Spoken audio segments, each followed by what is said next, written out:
me lo permitís, voy a compartir un momento la pantalla para poder también pasar a Christoph, ¿os parece?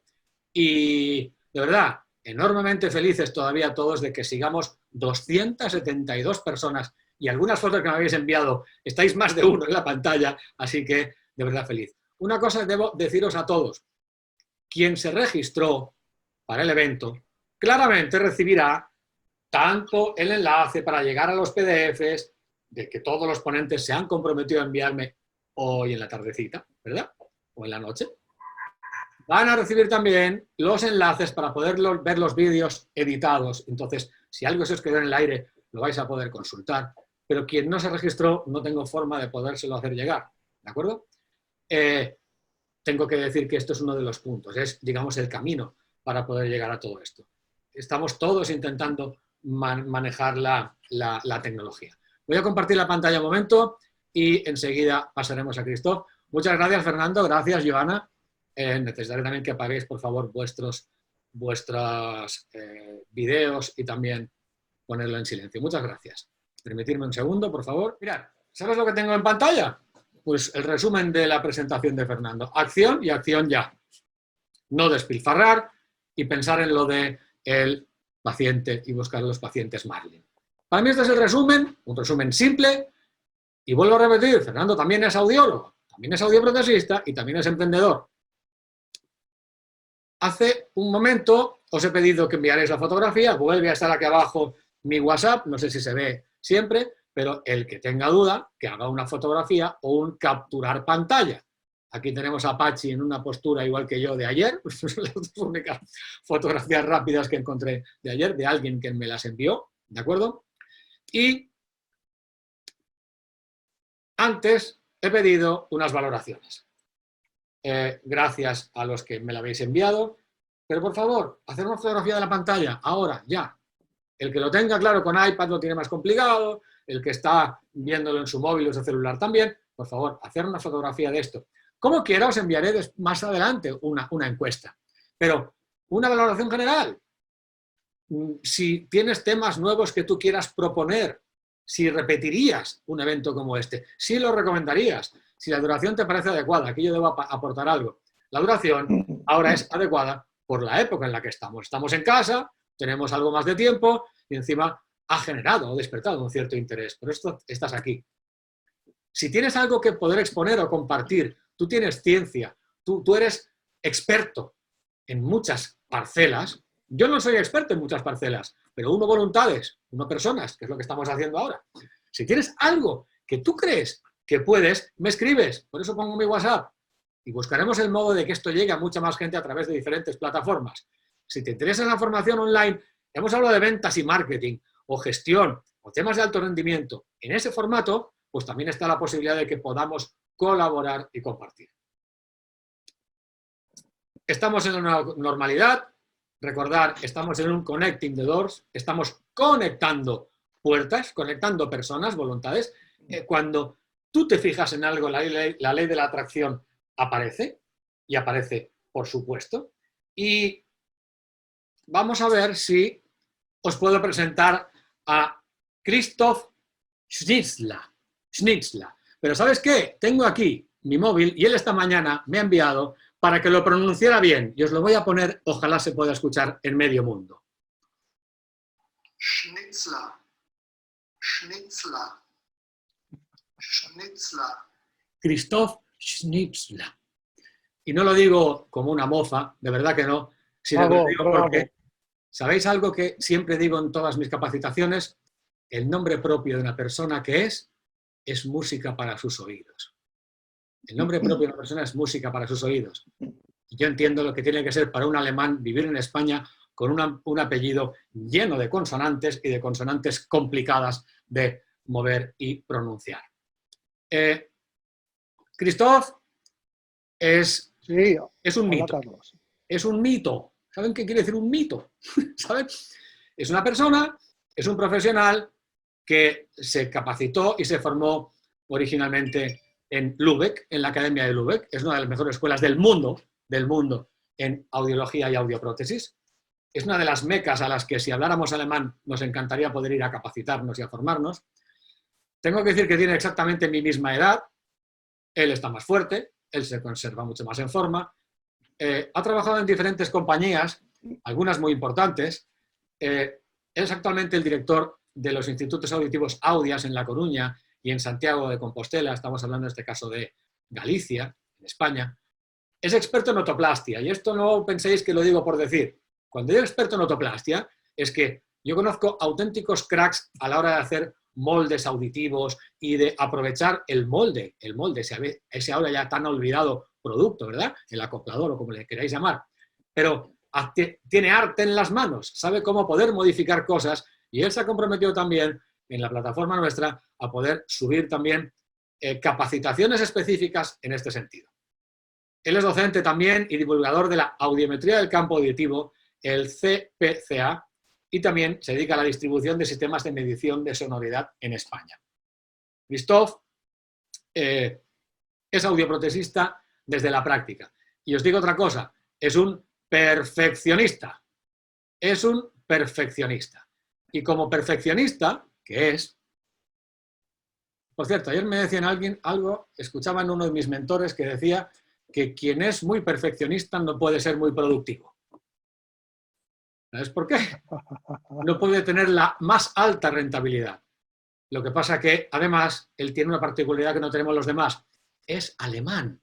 ¿Ustedes entienden qué quiere decir eso? Es disciplinado. Es absolutamente disciplinado. Y no es una casualidad, permitidme que lo diga, que Alemania, con Angela Merkel, esté consiguiendo sacar a la gente ya a la calle, teniendo muchos infectados con los menos muertos posibles. ¿Por qué? Porque son disciplinados. ¿De acuerdo? Cosa que los latinos a veces nos cuesta un poco más. Hay lecciones que Christophe nos podrá dar, y fijaros en el equilibrio que hemos querido poder aportar en este fórum, que estamos ya en el último de los panelistas.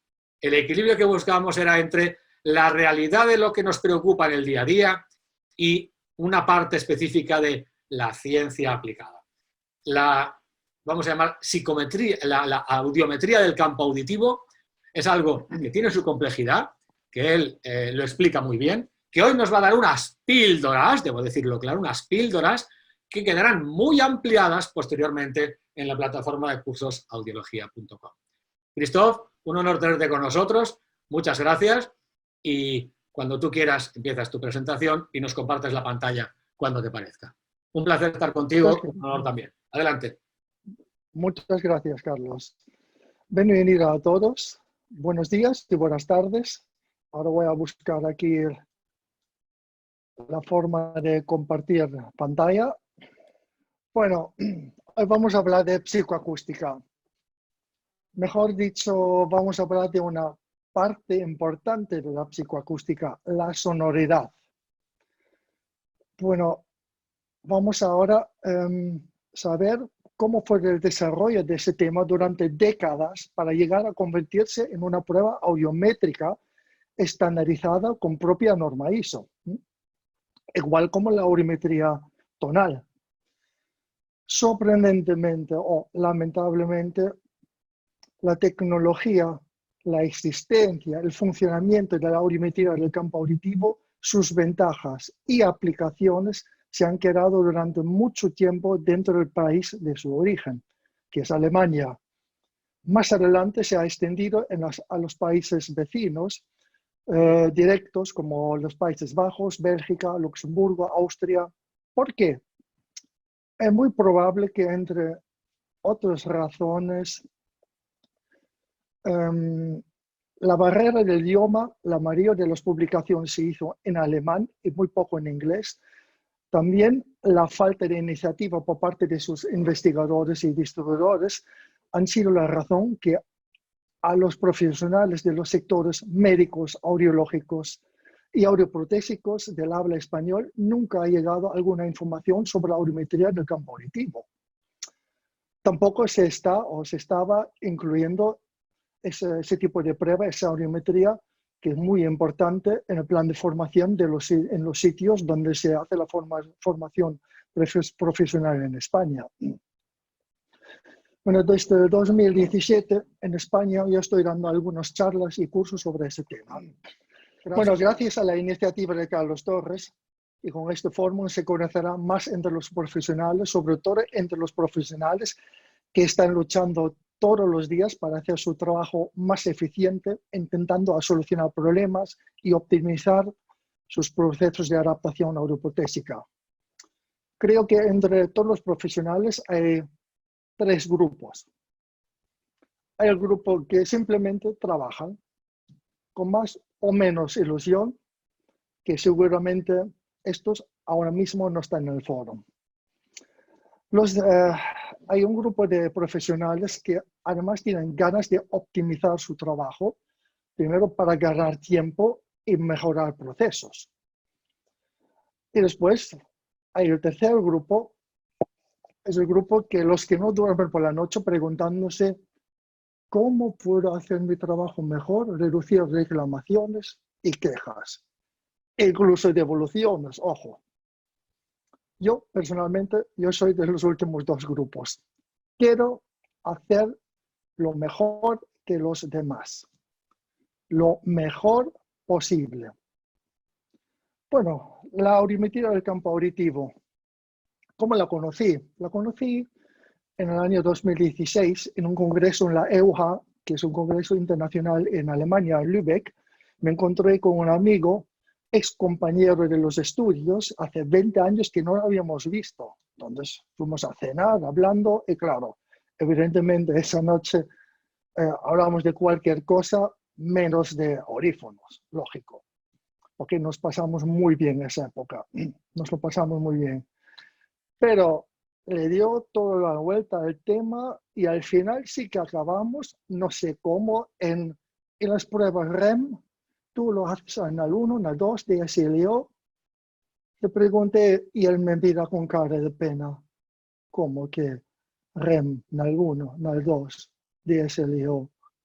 Y yo le miro, sí, la REM, pero tú haces la REM, tú mires ahí, tú haces las adaptaciones con REM. Y me dice, no, chaval, tú miras pequeñas vibraciones delante del tímpano. Yo miro lo que le llega a la cabeza. Digo, ¿qué? A ver, ¿qué estás haciendo? ¿Potenciales o qué? No, dice, explico acústica. Digo, ¿qué? No, pero esto ya desde hace un montón de tiempo. Digo, explícame. Me lo explicó, así muy breve, y me despertó tanto interés que 2 semanas más tarde me metí en un avión y fue una semana a Alemania a visitar sus centros auditivos a ver qué es lo que se hace con la psicoacústica. Una de las clínicas de amigo es una clínica de 400 metros cuadrados con 8 salas de adaptación totalmente equipado con equipos de psicoacústica. Y mi amigo tiene mucho éxito, no tiene ni tiempo para ganar dinero ni tiempo, que conste. Lo que vi ahí me convenció y me metí profundamente en esa materia y fue el pionero que trajo el primer equipo a España. Y después fue investigando, estudiando, adaptando y puedo decir que en ese tema me he convertido en especialista a base de trabajar mis propios pacientes, mis adaptaciones con ese sistema y sobre todo readaptar los que ya están adaptados pero no estaban contentos de todo y lo sabía así. Bueno, psicoacústica. Vamos ahora a hablar un poquito de la historia de la psicoacústica. Aquí vemos a Gustav Theodor Fechner, un físico, un filósofo y psicólogo alemán que investigó en los años 60, 1860, la relación entre los estímulos físicos y las sensaciones asociadas. Se basó en los experimentos sobre psicología experimental del médico alemán Ernst Heinrich Weber. La ley psicofísica de Weber-Fechner explica la relación entre, bueno, me adelanté un poquito, la relación cuantitativa entre la magnitud de un estímulo físico y cómo es percibido. Bien, en los años 1930 había unos trabajadores en los famosos laboratorios Bell en los Estados Unidos, que era el Dr. Harvey Fletcher, Weldon A. Manson, que estudiaron en profundidad y de forma experimental las primeras curvas de igual sonoridad. Y Fletcher y Munson investigaron la relación entre la intensidad física de un estímulo sonoro con la intensidad percibida por el oído humano. El señor Stevens, en los años 50, su escala de sonoridad, la escala de sonoridad de los sound se están basando en sus trabajos. Bueno, los resultados de Fletcher y Munson eran las primeras curvas que reflejaban la relación entre intensidades físicas, decibelios, ¿no?, y la percepción sonora según nivel de entrada y frecuencia.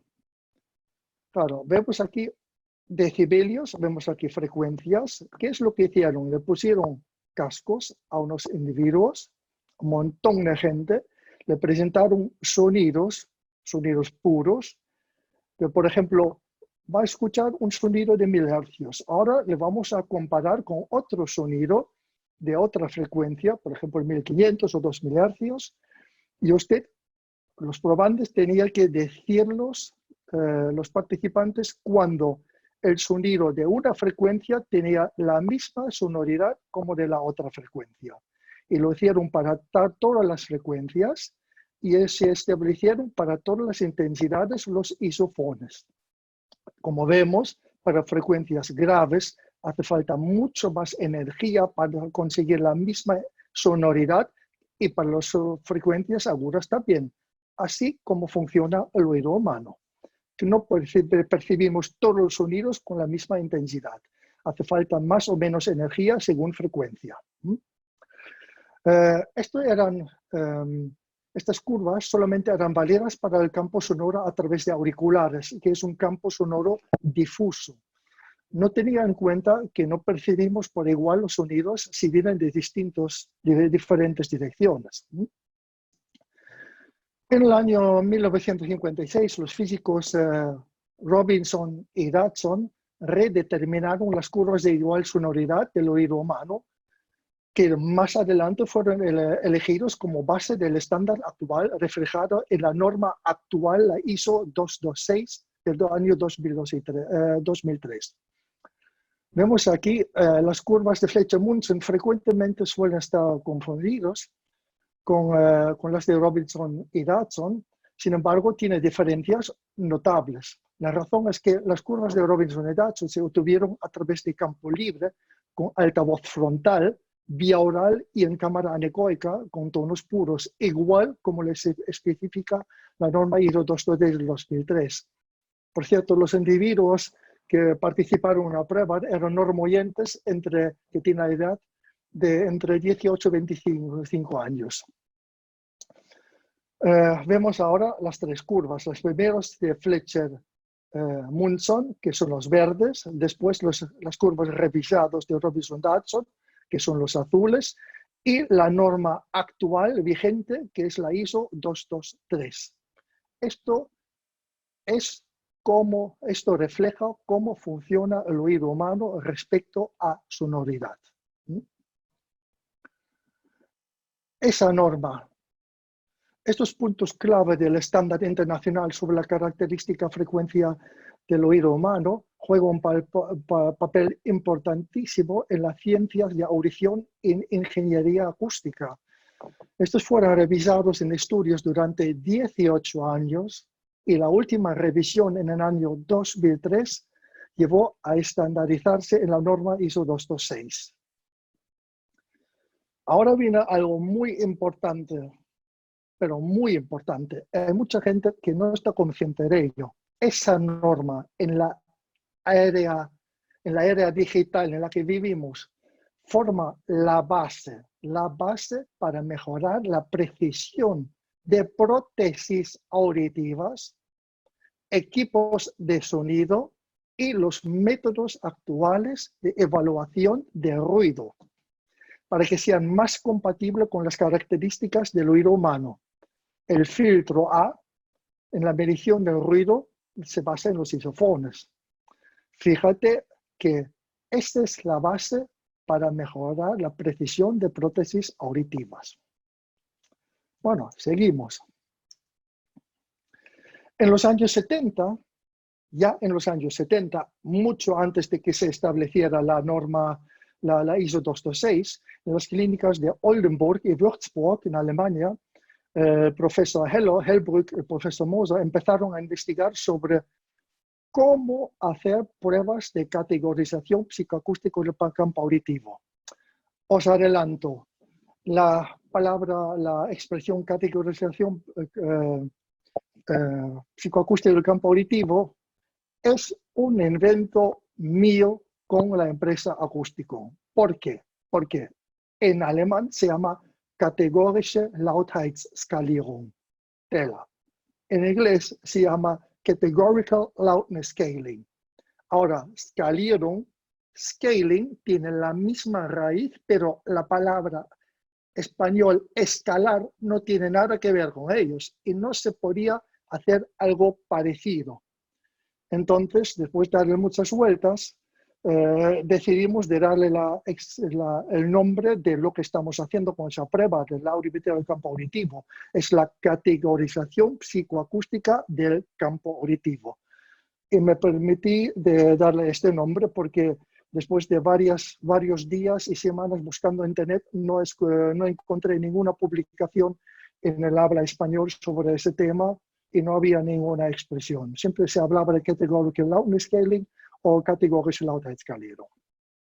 Pues, para llegar a esa audiometría del campo auditivo, había que investigar mucho, porque una cosa que sabemos cómo funciona el oído respecto a sonoridad, otra cosa es de desarrollar una prueba fiable para poder medirla de forma adecuada. Por eso había que hacer investigación sobre las condiciones de categorización significativas de sonoridad. Esto incluye investigación sobre sistemas de referencia, investigación sobre categorización en general, investigación sobre psicofísica. ¿Qué es la categorización psicoacústica del campo auditivo? El paciente escucha una serie de señales, estímulos de prueba, que es un ruido de banda estrecha, que suena más o menos así. Así, parecido. Durante un tiempo de 1,5 segundos, de distintas tonalidades e intensidades. Después, el paciente evalúa la intensidad de cada señal en una escala de categorías de sonoridad. Las señales se eligen de tal forma que cubran el campo residual auditivo del paciente. Por eso se habla de la audiometría del campo auditivo. El campo auditivo es el rango de frecuencias y niveles sonoros cotidianos, parecidos a la frecuencia de una audiometría tonal, con intensidades desde muy suaves hasta muy fuertes. Aquí os adelanto ya una escala que más adelante vamos a ver algunas veces más, interpretar algunas veces más. Esta es la escala de división de categorías de sonoridad según Heller. Tiene 5 más 2 categorías. ¿Por qué 5 más 2? Porque realmente la categoría, no sé si se me ve el cursor, la categoría insoportable no nos interesa en la adaptación neuroprotésica y la de sin oír tampoco. Lo que nos más interesa son estas categorías fuerte, medio y suaves. Los muy fuertes hay que tener mucho cuidado con ellos porque no queremos que algo fuerte se convierta en muy fuerte, llegando a ese ser insoportable. Igual algo suave, no queremos que se convierta por equivocación de programación en algo muy suave, porque si es muy suave, estamos hablando de niveles de entrada por debajo de 40 decibelios, son niveles sonoros que son tan bajitos que solo lo puedes escuchar, percibir una cámara anoica. Es decir, en la vida diaria, un ambiente normal, no tenemos esa tranquilidad. Es decir, estas señales son muy difíciles o casi imposibles de percibir. Bueno, esta es una escala muy precisa y muy robusta. Vemos aquí los pasos intermedios de estos números. Cada salto de número es el equivalente de un salto de 2 decibelios. Eso quiere decir que se eligió 2 decibelios porque se supone que un oído humano es capaz de percibir una diferencia de intensidad por lo menos de 2 decibelios. Ya si es capaz de percibir cambios de intensidad de 1 decibelio, ya es algo patológico. Bueno, es una categorización en 2 pasos. El cliente se presenta un estímulo. Primero dice la categoría, si es fuerte, medio, suave, y después al repetir el estímulo puede matizar, es decir, adjudicarle un número dentro de la categoría, es decir, fuerte tirando a suave, o medio, o fuerte tirando a muy fuerte. Y aquí o me puede decir un número, o simplemente, no sé si me ve el cursor, simplemente con el dedo, porque tiene la escala delante de sí, está sentado a mi lado, con el dedo va deslizando el dedo a la intensidad que percibe, y yo leo el número y no tiene que decírmelo. A mí me vale las 2 cosas. Aquí tenemos la escala de Oldenburgo, que también es una evaluación en 2 pasos. Primero hacemos la categoría correspondiente, en el segundo paso el número de sonoridad. Es un compromiso entre visibilidad y diferenciación. Algunos van a decir, claro, ¿por qué no la podemos reducir todavía más? Porque claro, no se trata de hacer la prueba lo más fácil posible, sino, claro, ponemos una intensidad fuerte y uno suave, se acabó. No, así no va. Queremos obtener datos exactos de la sonoridad. Después de varias décadas de investigación, la audiometría del campo auditivo, CPCA, categorización psicoacústica del campo auditivo, en alemán Kategorische Lautheitsskalierung, en inglés Categorical Loudness Scaling, obtuvo la norma ISO 16832 en el año 2006. Claro, es relativamente joven, 2006, ¿no? Tiene pocos años. Vemos aquí las funciones, las curvas, las funciones de una persona con audición normal, y esto se los vamos a explicar un poquito más adelante. Si estas curvas ahora, si la presentación de las curvas la proyectamos horizontal y la superponemos en proyección en las curvas de Robinson y Dodson, se ve perfectamente la correlación entre las curvas de Robinson-Dodson y la ISO 226. Igual, lo mismo pasa cuando superponemos la ISO 226 con la ISO 16832. También se ve perfectamente la correlación entre las 2 pruebas psicoacústicas. Ahora, ¿para qué sirve la CPCA? La CPCA se utiliza de forma prescriptiva y de forma evaluativa. De forma prescriptiva se utiliza para obtener datos supraliminales de la pérdida auditiva que permiten derivar los parámetros adecuados y más exactos para el ajuste de las prótesis auditivas. De forma evaluativa se utiliza para comprobar cómo la adaptación audioprotésica ha reestablecido la percepción sonora del paciente con pérdida auditiva. En el pasado se suponía que la regla de la CPCA era la restauración completa de la sonoridad, lo cual no es necesario ni deseado. Por un lado es conocer las funciones de sonoridad del paciente, por el otro lado hay que decidir en qué grado, tiempo y intensidad se compensa la pérdida auditiva con un audífono en cada caso. En una primera adaptación el paciente recibirá menos ganancia que un paciente experimentado, evidentemente. Pero una cosa es muy importante, balancear de forma óptima la sonoridad entre todos los canales, bandas de los audífonos, es el requisito imprescindible para optimizar el rendimiento de cualquier audífono de cualquier marca. La CPCA realmente es psicofísica práctica, porque mide la relación entre sonoridad percibida, que es psico, y el nivel sonoro, física. La adaptación de prótesis auditivas también lo es. Normalizar lo mejor posible las relaciones psicofísicas de la audición alterada por la sordera. Bueno, ahora vamos a hablar un poquito sobre la prescripción de ganancia, que todo es el pan de cada día de todos los que adaptan audífonos. Recordamos, y a ver si estáis conscientes, basándonos en la ISO 223, la ISO 226, que es la base para todos los métodos de cálculos prescriptivos. Todos los cálculos, métodos prescriptivos conocidos y los propios de los fabricantes y marcas se basan en la audiometría tonal o algunos por parte también en sonoridad, por parte.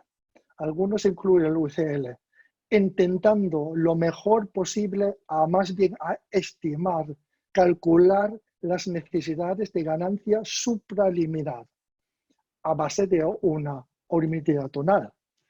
Pero claro, ¿qué datos tenemos? Ningún audífono trabaja o no debería trabajar en el umbral ni cerca del UCL, sino en el campo auditivo.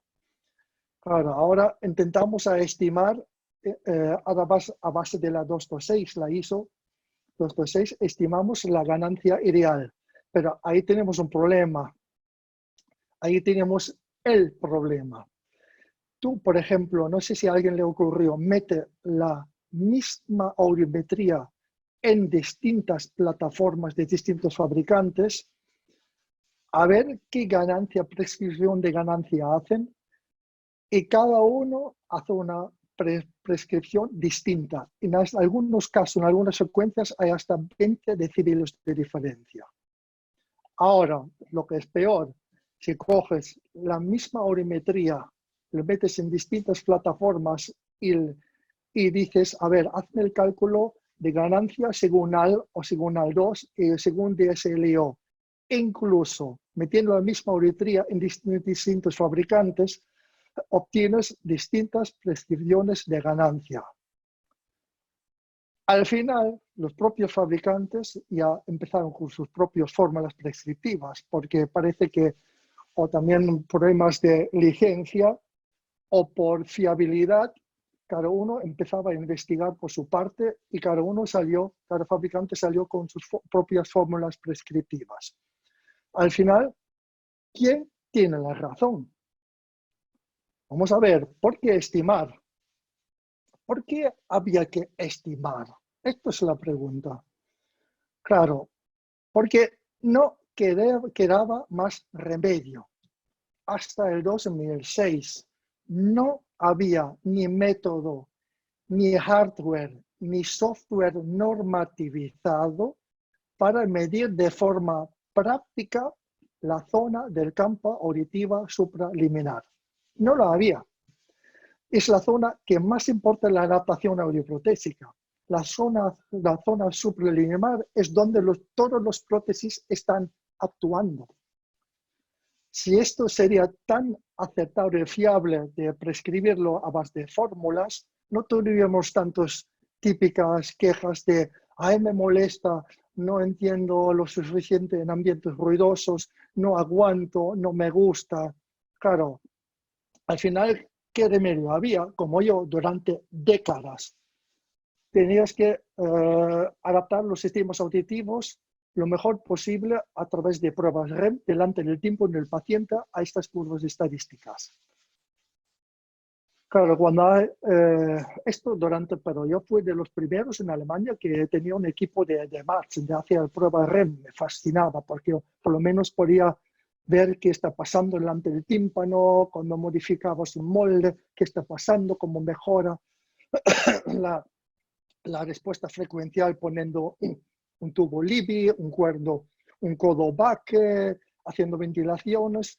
La REM me encanta, pero después, manos en el corazón de todos los que están ahora en el foro, ¿cuánta gente ha hecho en REM? ¿Cuánta gente? Y yo estuve una vez en un curso, una formación, cuando hizo el formador Tomás Sánchez de FONAC, preguntaba, ¿y cuál de vosotros está haciendo la prueba REM? De toda la sala, pero hace ya 4 o 5 años, antes de conocer la CPCA, de toda la sala, fui con otra persona, lo único 2 de 50 personas que levantaron la mano. Todos los demás se pasaban la REM por el forro. Esto no es forma de trabajar, pero bueno, también tenéis razón, los que no hacen la REM. Porque una ex compañera mía, que tiene mucho rodaje adaptando audífonos, también 25 años, me dice, mira, Christoph, yo hago la REM lo mejor posible a la curva prescriptiva, que sea en NAL 1, NAL 2 o el propio fabricante. Después viene el paciente, no me gusta, me molesta, no entiendo, no sé qué, no sé cuánto. Después yo, a modo prueba y fallo, tengo que intentar solucionar el problema más o mejor, más bien, intentándolo hacer lo mejor lo que pueda. Entonces, cuanto más experiencia tenías, más recursos tenías por experiencia de probar, a ver, probamos así. Esto de método prueba y falla nunca me había gustado. Siempre era una cosa que no lo soportaba. Claro, tú haces una curva, haces una orometría, y el tema de la OCR, también es un tema aparte, lo comento después. Claro, dice, después, pida Christoph, después adapta el audífono según la prescripción del fabricante, pulso el botón, el paciente viene y me viene con las mismas quejas. Es decir, hago REM, el paciente vuelve, se queja, tengo que solucionarlo a modo prueba y fallo. No hago REM, el paciente viene, tiene las mismas quejas y los tengo que solucionar a modo prueba y fallo. Entonces, ¿por qué hago la REM? Y dije yo, bueno, si lo ves desde este punto de vista, tienes razón. Bueno, porque los métodos prescriptivos no pueden acertar tanto como nos gustaría. Vamos a echar un vistazo en las células ciliares internas y externas en sus funciones. Vemos aquí una imagen de las células ciliares internas y externas intactas. Y recordamos la función de las células ciliadas. Claro, las internas están conectadas al nervio auditivo, envían información al cerebro respondiendo a estímulos intensos. Las externas reciben información de las internas y del cerebro respondiendo a estímulos de poca y media intensidad, además de la función del filtro modular espectral. ¿Qué es lo que cambia en la audición cuando hay un déficit en la cóclea? Bueno, podemos tener una percepción de tonalidad distinta, resolución frecuencial reducida, una percepción de sonoridad cambiada, ese es ahora el tema que más nos interesa ahora mismo, y después también una discriminación reducida. Vemos aquí una función de la ISO 16872 de la frecuencia de 1000 Hz. Eso es la función de una persona que oye normal. Vemos que en lo primero vimos aquí unidades categóricas, recordamos, estos son sonidos suaves, estos sonidos medios, estos sonidos fuertes, correspondientes a entradas sobre unos 50 decibelios, sobre unos niveles de entradas de 65 decibelios y esto de 80 decibelios. Bien, vemos que hasta aquí es ligeramente curvada. Esto está debido al un oído sano, todavía mantiene la función de amplificador cóclea. Cuando tienes pérdida auditiva, a partir de 50 decibelios, ese amplificador cóclea ya no funciona. Entonces, la función realmente es prácticamente una línea recta. Y vemos aquí la dinámica, la relación entre sonidos fuertes, medios y suaves, y como con esa función de la pérdida en caso de una pérdida auditiva en 1000 Hz, esa función La relación de compresión se cambia y se puede derivar aquí, solamente a base de la diferencia entre esa función en decibelios en sonidos suaves, medios y fuertes.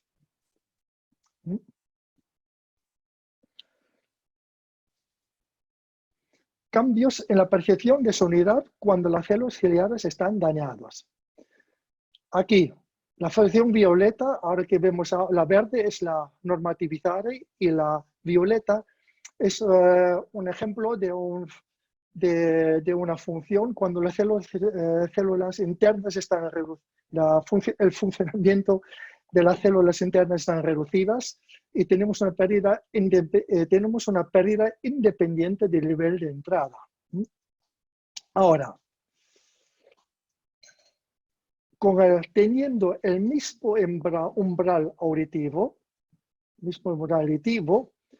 cuando las células internas están dañadas, tenemos una pérdida de sensibilidad que no depende del nivel de decibelios de entrada. La función de sonoridad, en este caso respecto a la verde, está desplazada hacia la derecha. Ahora, miramos la curva azul. Si las células externas están dañadas, tenemos una pérdida de función compresiva de la amplificación. Tenemos aquí la curva de un reclutamiento. La función de sonoridad está desplazada a la derecha y más ascendente.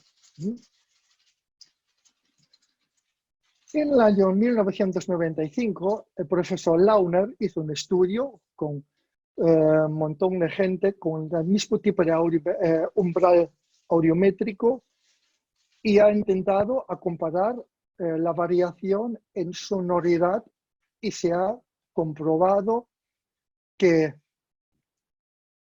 según la entrada y según frecuencias, la variedad en la sonoridad es aplastante. Es decir, que realmente esto es la razón, el problema de todos los cálculos basados en el umbral. Porque dos personas con la misma pérdida auditiva cerca del umbral, pero tienen distinta pérdida auditiva en la zona supraliminar. La pérdida auditiva supraliminar no se puede estimar con precisión a raíz del umbral.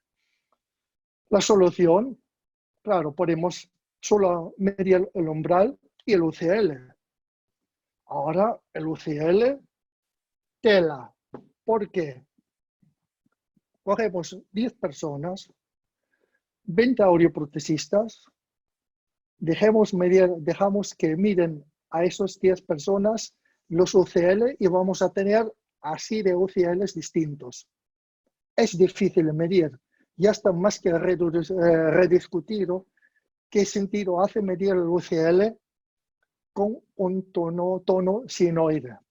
Porque un tono sinoide, si le metes la primera vez un sonido de 1000 hercios con 105, 110, 115, 120 decibelios, es como una aguja que te atraviesa la cabeza, el paciente lo pones en máximo alerta. Dice, esto me lo dices la primera vez, la segunda vez no me lo vas a hacer. Entonces ya los más experimentados van a decir, claro, pero yo marco el UCL cuando el paciente hace así. Bueno, a ver, a lo mejor cuando el paciente hace así, ya es un poquito demasiado tarde quizás. Entonces, lo que quiere decir es difícil medir el UCL. La CPCA no medimos ni el umbral, no involucramos el UCL, sino medimos la función de sonoridad íntegramente. Bueno, vamos a ver aquí unas dos frecuencias. Vemos la curva normativizada, que es la verde, y vemos la curva con pérdida auditiva. Ahora se puede hacer la curva con o sin audífono. Si hago sin audífono, esas diferencias que tengo aquí entre una curva y otra, estos son los valores prescriptivos para ajustar las prótesis auditivas. Si hago esa curva, si esta curva está hecha con audífonos en posición de uso, esa diferencia entre la curva roja y la curva verde es la diferencia de sonoridad con el audífono en este canal respecto a un oído sano. Si yo miro esa curva, por ejemplo, a un paciente con el audífono, en plan diagnóstico, a ver cómo está el audífono ajustado, veo que esta persona en 2000 hercios, el audífono, la dinámica no está correctamente adaptado. Los sonidos fuertes están bastante cerca al normal, pero los sonidos medios y sonidos suaves requieren un poquito más ganancia. ¿Y cuánto se puede leer aquí en decibelios? Hay unos softwares, unos audiómetros que transmiten esa diferencia directamente a un acoplador de 2 centímetros cúbicos o a una sonda REM para poder reajustar esas discrepancias y corregirlas en el paciente. Aquí vemos un resultado de una audiometría del campo auditivo completa. Esa audiometría del campo auditivo, cuando mi amigo me habló de ella, dije yo, pues me parece bastante difícil, ¿eh? Tienen que ser muy listos los alemanes para poder hacer un tipo de prueba, pero cuando fui a Alemania a verlo, que vi que se puede hacer perfectamente, y de hecho lo estoy haciendo perfectamente con gente de todas las edades. Lo hago con gente de 92 años hasta niños de 8 o 9 años, en cuanto tengan un poquito claro el concepto de sonoridad. Ahora, la CPCA solo puede funcionar si es capaz de captar esa sonoridad subjetiva, su percepción instantánea de la sonoridad. Esto es muy importante, porque no se puede hacer de cualquier forma. La CPCA solo funciona si el individuo actúa como un instrumento de medición acústica, cuando lo hemos puesto en modo medición sonoridad. ¿Qué es el modo medición de sonoridad? Esto requiere una descripción de sonoridad absoluta, nada de comparación, estimación o evaluación, percepción pura. Requerimientos tiene que ser a través de un método de categorización de sonoridad adecuada que implica una instrucción adecuada, escala adecuada, señal de estímulo adecuado y secuencia de estímulos adecuados. Aparte de sonoridad absoluta, claro, hay muchas más cosas, porque lo que quiere el paciente es hacer esto. El segundo sonido estaba más bajo que el primero. Esa intensidad es como el primer sonido. Ese sonido está entre los últimos dos. Este sonido es más bajo que el de mi lavaplatos.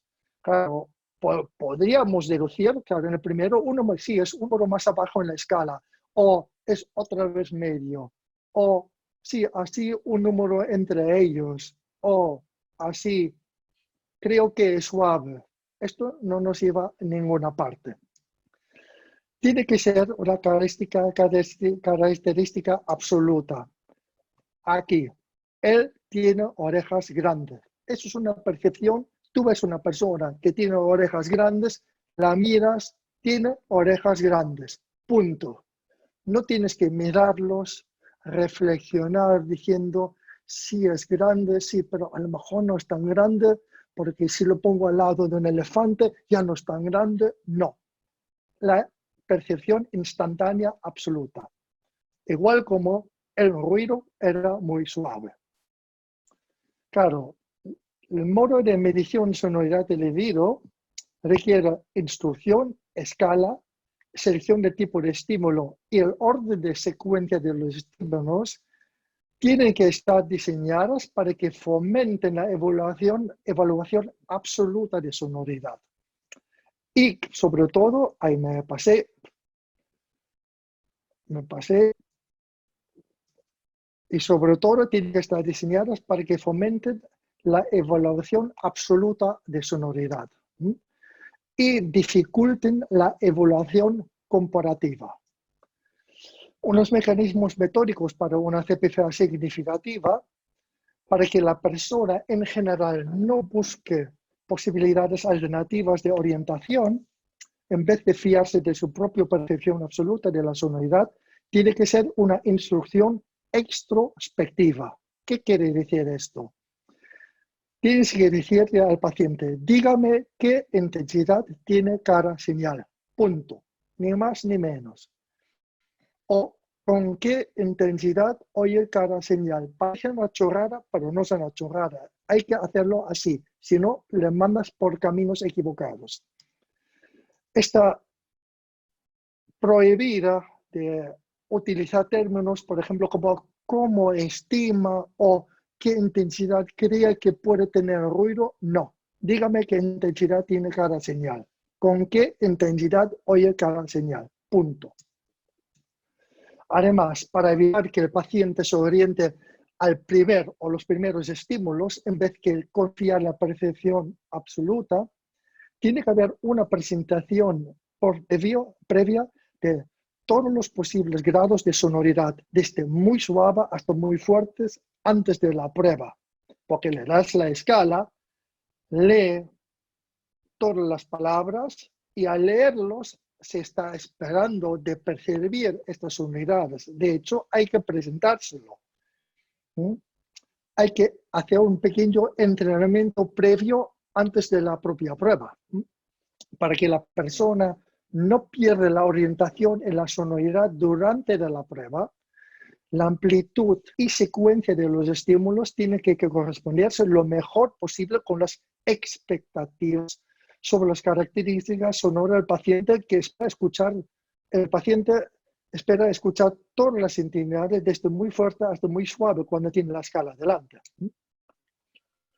Para que el paciente no compare con estímulos anteriores, sino confiar en su percepción absoluta, la secuencia de estímulos tiene que dificultar la comparación entre ellos, es decir, a través de un algoritmo adaptativo, el programa o el propio examinador tiene que saltar entre intensidades y frecuencia, pero continuamente.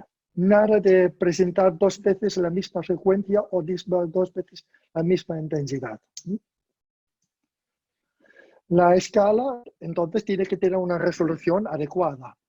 Aquí repasamos otra vez la escala, que vemos que es una escala bastante aséptica, no como los primeros escalas hace ya varias décadas, que tenían aquí muy fuerte en el color rojo y medio y suave en color verde. Ya estamos otra vez desviando el paciente, porque rojo malo, alerta, verde bueno, yo quiero lo bueno, entonces voy a categorizar así. No, por eso se hace la escala tan aséptica como vemos ahora. Un pequeño resumen. Modo medición, sonoridad. Describir sonoridad absoluta. Requiere método adecuado de CPCA. Instrucción extrospectiva, equidistancia dentro de la presentación de ejemplos de todo el continuo de sonoridades, desde muy suave hasta muy fuerte, de forma equilibrada. Suficientes categorías de restos con nomenclatura adecuada. Claro, por eso vimos que no pone aquí en una sonoridad ok o demasiado alto. No.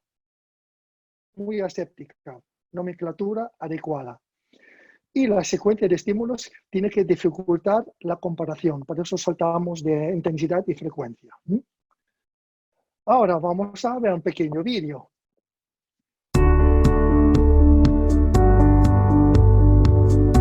¿Estáis escuchando el sonido del vídeo, Carlos?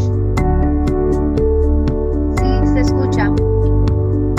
Muy bien, gracias.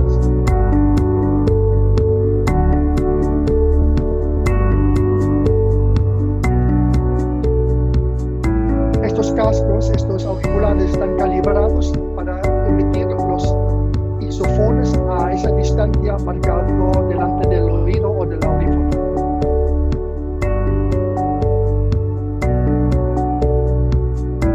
Como vemos, estoy sentado al lado del paciente, no enfrente del paciente. Trabajamos juntos para adaptar su audífono. Aquí vamos cliqueando sobre las intensidades que nos marca el paciente. Y con mínimo de 4 puntos se obtiene la función personal en cada frecuencia. Aquí podemos derivar, ver las diferencias entre las curvas sonoridad normalizadas, entre las verdes y las del paciente. ¿Listo? ¿Puedes bajarle un poquito el audio al video para poderte escuchar a ti mejor? Sí. ¿Lo quieres que lo repita otra vez? Pero también los subtítulos ya dijeron bastante, creo yo. O lo repito, como queráis, ¿eh? ¿Qué tal me Yo escucháis creo que así ahora? está ¿Bien? bien, ahí te escuchamos perfecto. Vale, vale. Seguimos. Bueno, vamos a hablar de un caso práctico. Aquí vemos una OCPCA que hice con un paciente con esa pérdida auditiva. Vemos aquí que esto se hizo, esta CPCA se hizo sin audífono. Vemos aquí una zona gris. La zona gris es la zona encima del umbral donde no oye, no puede hacer la CPCA. Solo puede hacer la CPCA en el campo blanco. Entonces, podemos haciendo ahora una CPCA automatizada con el algoritmo adaptativo o manualmente ofreciéndole, cliqueando las intensidades y él en una escala me dice las intensidades que percibe. Así, aquí obtenemos las curvas de sonoridad del paciente. Y en las clínicas en Alemania, esa prueba se está utilizando para confirmar claramente, incluso mejor que un SISI, un reclutamiento. Porque vemos que para sonidos suaves necesito bastante más intensidad para el sonido sea suave. En cuanto más alto el nivel de entrada, más se parece la sonoridad a la función normal. Ahora, hay un problema. Si hacemos intentamos hacer la CPCA con una aurimetría de ese estilo, tenemos aquí el dilema, el campo blanco donde puede hacer la CPCA es muy estrecho, es un poquito más difícil de hacer la CPCA manualmente, ya tenía que hacerla automáticamente. Pero en estos casos yo cambiaría a CPCA con audífono, que más adelante, un poquito más adelante vamos a ver una con audífono. Entonces aparece todo el campo en blanco y puedo cliquear las intensidades desde muy suave hasta muy fuerte, no solo una parte. Este campo es un campo auditivo supraliminar muy reducido para mí para hacer la CPA sin audífono. Aquí prefería hacer la CPCA con audífono, es decir, se adapta el audífono, se programa el audífono con la recomendación del fabricante, me da igual cuál es, y después mido cómo difiere la sonoridad programada por el fabricante con la percepción sonora del paciente personal. Os voy a hablar un momentito de un caso. No sé si me veis en el vídeo. ¿Algunos me ven en el vídeo? Sí. Vamos a hablar de un paciente. Bueno, cuando empecé con la CPCA en España, estuve casi 3 meses encerrado en la cabina de adaptación, readaptando una gran parte de todos mis clientes. Y hice muchos descubrimientos. ¿Y qué descubrí? Una paciente, por ejemplo, va a ser el paciente la que más estoy citado, era una paciente que siempre estuvo luchando. Siempre me dice, esos ruidos me molestan, pero no entiendo el ruido ambiental. Fui probando con varios REMs, ANAL 1, ANAL 2, DSLO, fui probando para arriba, para abajo. Al final le cambió el sistema auditivo a un sistema auditivo distinto. Me vino, dice, sí, está un poquito mejor, pero sigo sin entender. En la cafetería con mis pacientes, además el ruido de las tazas de los platos me matan. Y claro, estoy en la cafetería, viene la camarera, le tiro una taza en la cabeza cuando empieza con los cacharros, porque es que no hay quien aguanta eso. Por el otro lado, hablan mis compañeras y no las entiendo. Ahora, la pregunta es, ¿dónde está el fallo? ¿Dónde está el problema? Claro, le molestan platos, cubiertos, entonces la mayoría piensa que vamos a reducir un poquito las frecuencias agudas, porque claro, son sonidos muy agudos, a ver si disminuimos un poquito la molestia. Pero no es tan fácil. Vamos a ver una pequeña grabación de un espectrograma de varios sonidos impulsivos. Ruido de una taza. Fíjate en las frecuencias que están saltando. Ahora el ruido de un plato pequeño, espectrograma. Mira todas las frecuencias que están saltando. Ahora un plato grande. Mira, todas las frecuencias bailan. A ver, ya me dirás cuál de todas estas frecuencias le están haciendo cosquillas al cerebro del paciente. Claro, bajo agudos me va a entender todavía peor. Y el paciente realmente no te va a decir, no te puede decir, creo que tengo una pequeña sobreamplificación en 1500 Hz, no te lo va a decir, pero la podemos detectar. Le hice una CPCA a la cliente y esto es una CPCA clavado como la tenía ella. Vemos que en 500 Hz estaba bastante paralelo la sonoridad a una función ruido sano. En 2000 también, en 1000 Hz y en 1500 Hz la curva de sonoridad personal de la paciente estaba a la izquierda de la curva normativizada. Eso quiere decir, a esa persona con menos intensidad le estoy causando más sensación sonora que una persona que es normal. En 1500 también. Esto respecto a estas curvas es una sobreamplificación en 1000 y 1500 Hz de prácticamente casi de 20 a 15 decibelios.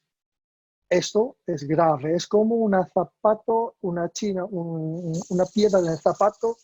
Por muy bueno que sean los zapatos, no hay quien aguanta esto. Prefieres quitarle el zapato a andar descalzo, fíjate.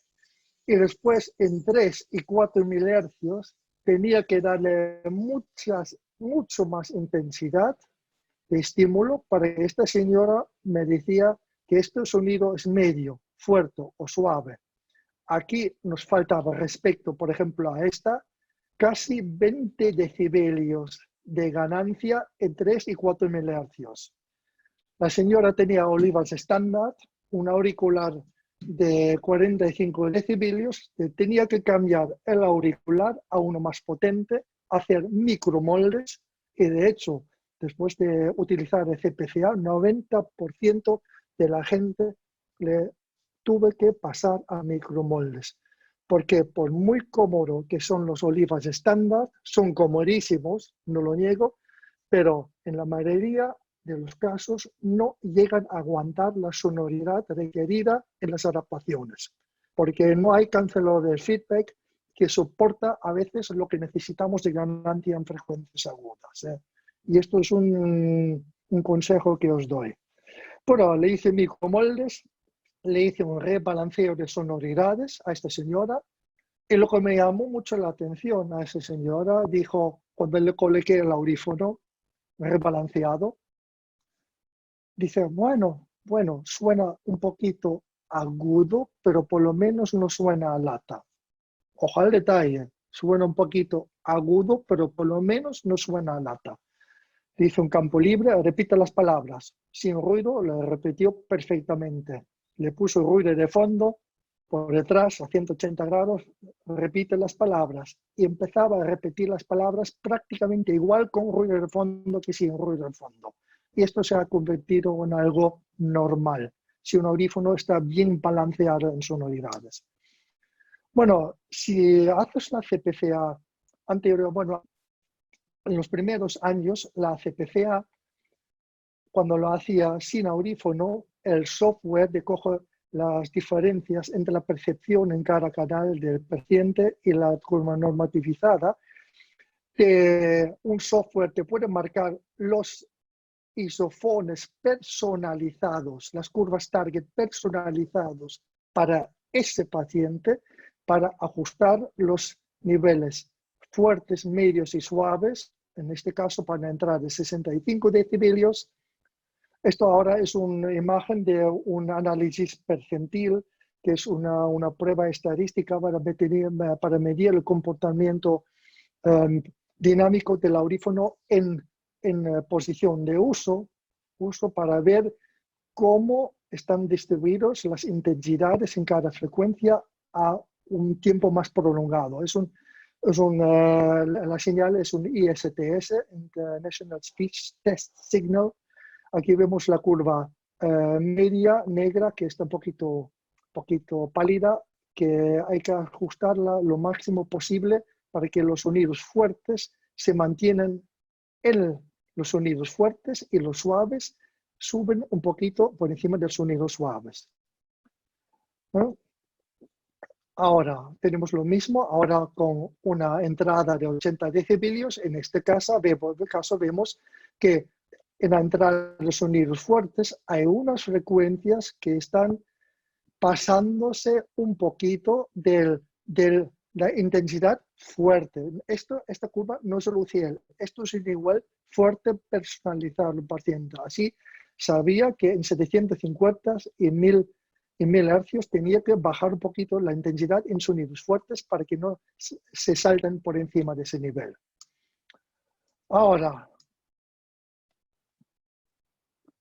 después de hacerlo durante un tiempo para REM personalizado, después de una REM personalizada, siempre había que hacer una comprobación con los auriculares de campo libre, a ver si lo que he ajustado en la REM coincide con lo que percibe el paciente. Y se hacía una comprobación. Después, hace 2-3 años,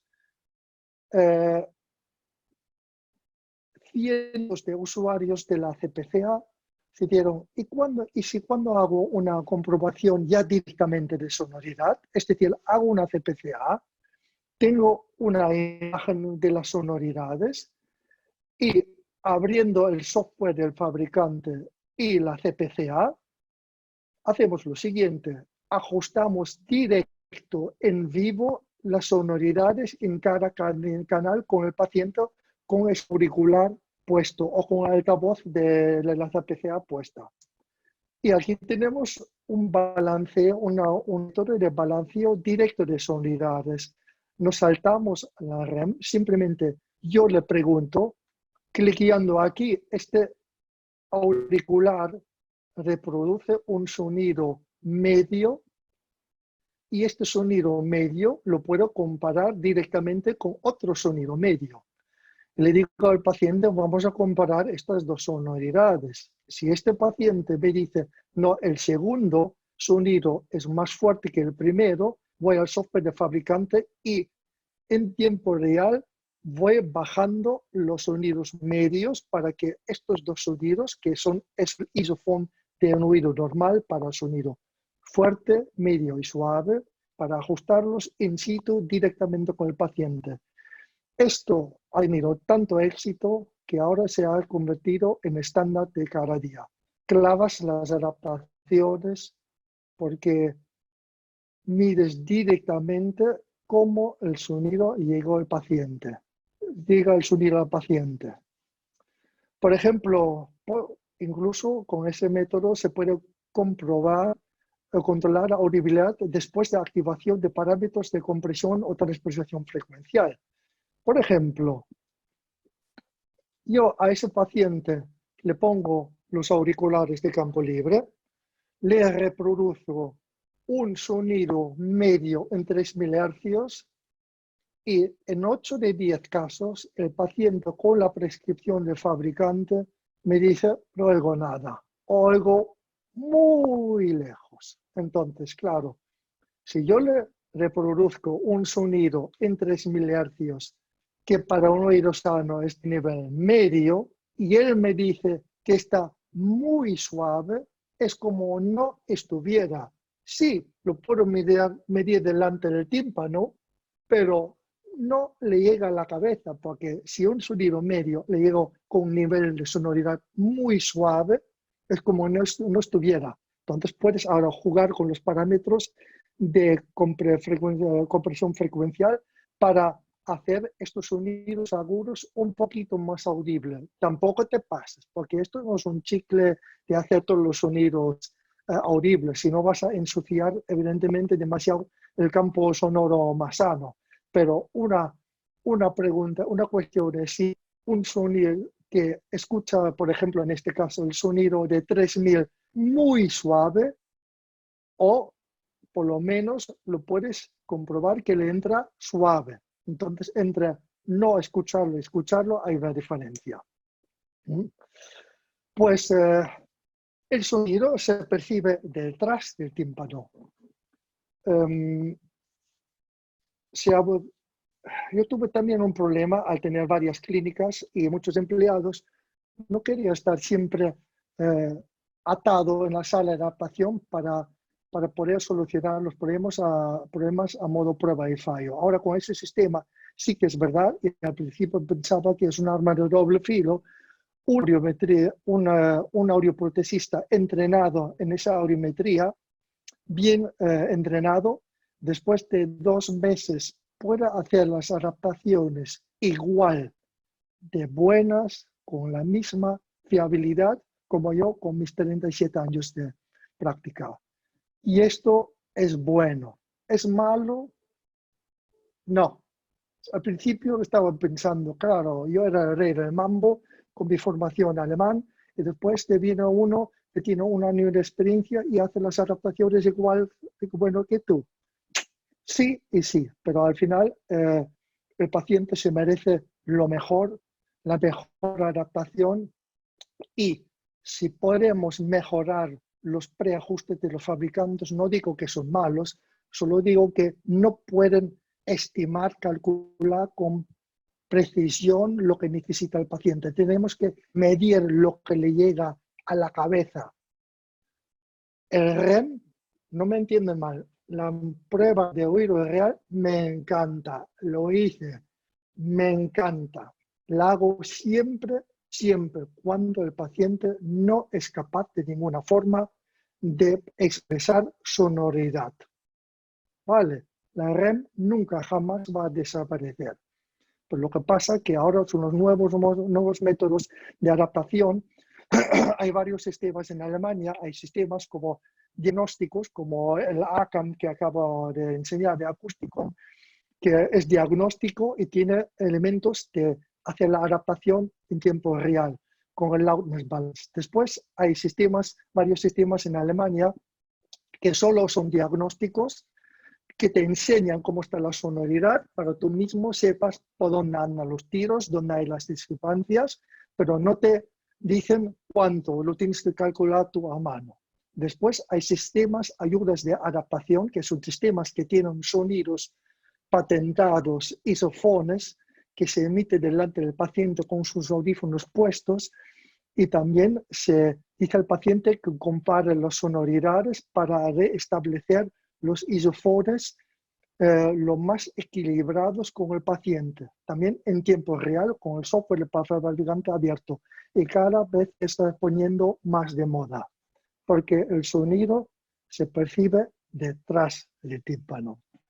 Muchas gracias. Bueno, Christoph, que eres un perfeccionista, creo que ha quedado patente. Que esto no ha sido una píldora, esto ha sido una clase magistral. Que andamos fuera de tiempo, lo saben las sillas y sillones en los que estamos. No sé hablar en portugués, pero muito obrigado te están diciendo para ti. Fantástico. Muy buena presentación, interesante. Muchas gracias. Todo esto es lo que está apareciendo yo. Voy a decir, porque vamos muy fuera de tiempo y yo sé lo que ocurre.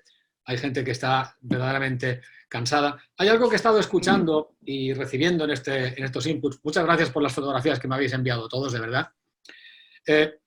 Quiero deciros que, aunque parezca mentira, lo que hemos hecho estos 3 días no es un curso, es un fórum.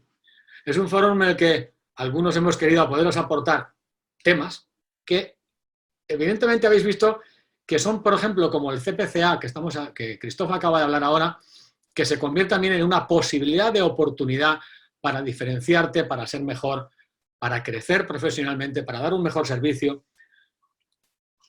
Christophe tendrá ahora tiempo de poder comentar alguna respuesta, pero sí voy a pedir, porque hace media hora debíamos haber terminado todo, solo por respetar los tiempos de la gente. Quedamos 228 personas y algunos tienen bebés, ¿verdad?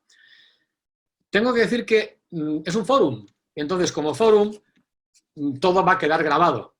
Normalmente cuando uno va a un congreso, para conseguir una grabación es casi imposible. Y también cuando uno va a un congreso o a un fórum, uno acude a las conferencias o que más le interesan o que puede ser. Los que hemos ido a congresos americanos o, por ejemplo, a Alemania, simultáneamente tienes 2, 3, 4 y 5 conferencias o ponencias y debes escoger. A veces buscas que otro vaya a la conferencia en la que tú no puedes ir para que tome notas o filme o haga lo que pueda, pero a veces conseguir el material no es tan simple. De verdad, Christophe, ha sido extraordinario. No sé si, bueno, no sé, no. Estoy convencido que has podido aclarar sobre lo que estamos hablando. Y tengo que decir algo en agradecimiento a los panelistas. Y es que todo esto ha sido creado de modo express. Y de modo express estamos llegando a vuestras casas o a vuestros lugares de trabajo. Al no estar pensado como formación, sino como ideas para una transformación, creo que está valiendo la pena el tiempo que hemos podido dedicar aquí. Y quien se lo haya perdido sabe que va a tener ocasión de poderlo ver grabado si luego encuentra el momento. Hay una frase que me encanta decir y es que si tú vacías tus bolsillos en tu mente llenará tus bolsillos. ¿De acuerdo? Esta frase, que tiene años, es una realidad. Ahora mismo no hayáis vaciado vuestros bolsillos por el hecho de estar aquí, es por el interés. Porque cuando el alumno está listo, el maestro aparece allí donde tú quieras estar. Yo voy a agradecer también a José Luis Fernández, que está viéndonos. Él es el mejor periodista del sector, con mucha diferencia, que está cubriendo también el evento. Ayer envié a algunos de vosotros ya su reseña de la primera jornada, ya tengo la de la segunda, tendremos también la de la tercera. Sé que algunos estáis marchando. Hay algunas conclusiones que van a llegar ahora. Permíteme que las ponga e inmediatamente voy a abrir el turno de las preguntas. ¿Me permites compartir pantalla, Christophe? Yo os doy la siguiente conclusión. Tú tienes que invertir tu tiempo en tareas de alto rendimiento. Christophe nos acaba de dar unas, Fernando también nos ha dado otras, lo mismo Joana, por supuesto ayer también José Luis Blanco. Todos los panelistas vamos a aparecer en unos minutos ahora mismo aquí en pantalla para el que quiera todavía continuar un momento con algunas de las preguntas. Debo decirte que tienes que innovar para reinventarte rápido, y rápido es rápido, porque pasado mañana es tarde, tenlo claro, pasado mañana es tarde, ¿sí? He recibido muchos mensajes en este rato hablándome de que algunos estabais deprimidos, y que esto ha servido como un chute de ánimo, entonces ya vale la pena todo lo que estamos haciendo. Quiero deciros que creamos un grupo llamado Cursos de Audiología en Facebook, que si vais entrando, ponemos el modo también de poder subir contenido allí. Estáis registrados en cursosaudiología.com y en Audífono.net, en donde estos contenidos van también a subir allá, y iremos a un canal YouTube también con las diferentes conferencias. Unas veces se gana y otras veces se aprende. De mi parte, ya tenéis un WhatsApp para poder hablar conmigo, y de mi parte decir que hemos entrado en acción ya. De mi parte que muchas gracias. Y como no estoy terminando, lo que voy a hacer es abrir, por favor, a todos los panelistas de estos días, Y aunque ahora hay preguntas directas, seguramente para Christophe o para Fernando también, decir que una de las personas que está delante de nosotros, que es Patricia nos envía una foto fantástica con un marlin pescado. Voy a ver si la puedo poner antes de marcharnos, pero el marlin tenemos que ir a por él.